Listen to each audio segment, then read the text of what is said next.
The FDA has finalized new standards that foods must now meet before being labeled as healthy. Now, these new guidelines include limits on saturated fats and sodium, added sugar. It's the first major change to these standards since they were introduced 30 years ago as part of an effort to make it easier for shoppers to see which products are better for them. Changes won't come into effect until 2028. Joining me now to discuss, primary care physician and obesity medicine specialist, Dr. Alicia Shelley. Good to see you, Dr. Shelley. As I said, these have not, this definition of healthy for food labels, the last time these changes were made was in the 1990s. Why is it happening now? Well, the science has changed. Back in the 1990s, the focus was to reduce all fats. But what we recognize is that there's benefits in healthy fats, such as in nuts, seeds, fatty fish like salmon. And so we want to incorporate that in this new definition. Okay, so let's look at some changes that are being made. White bread, heavily sweetened cereal, highly sweetened yogurt, no longer able to carry a healthy label. If I'm looking from just these three examples, the sugar here and carbohydrates, that's the primary concern. Is there a general guidance guideline here that we could follow?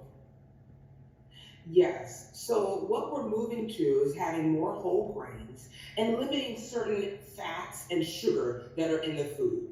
And so hopefully this will help us, for parents and just adults alike, to know which cereals have a little bit more saturated fats and sugars so that we can make better choices when we're in the grocery aisle. Now, some peanut butters that before this change were not healthy are now considered healthy. But if you're trying to, let's say your goal is to lose weight, nut butters can be really calorically dense. So healthy doesn't necessarily mean friendly to weight loss, right? Absolutely. So it is important to kind of speak with your doctor to make sure you know which foods are best for you, or also even seeing your local nutritionist.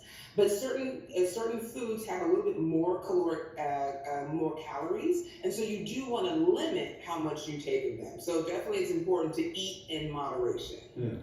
Just the basic guidelines, because, you know, as these labels change over the next few years, some things, if they go into the store right now, don't meet the qualifications for healthy from the FDA, but since they have this window to make those changes, the labels will still be there. But if you're just telling a person, irrespective of what's on the packaging, what is the basic guideline if you want to eat well, live well, and have a healthy body?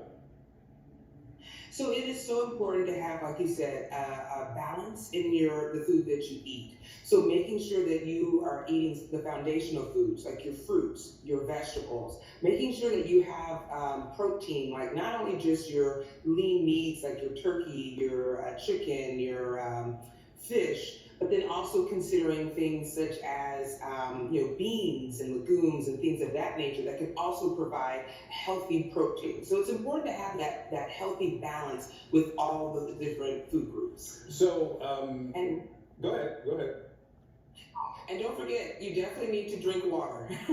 So make sure you're getting your 6 to 8 glasses of water a day. Certainly drink water. Now, the highly sweetened yogurts and things like that, I understand reducing sugar. How about the artificial sweeteners? Because there are some sweet yogurt, sweet products that are zero sugar.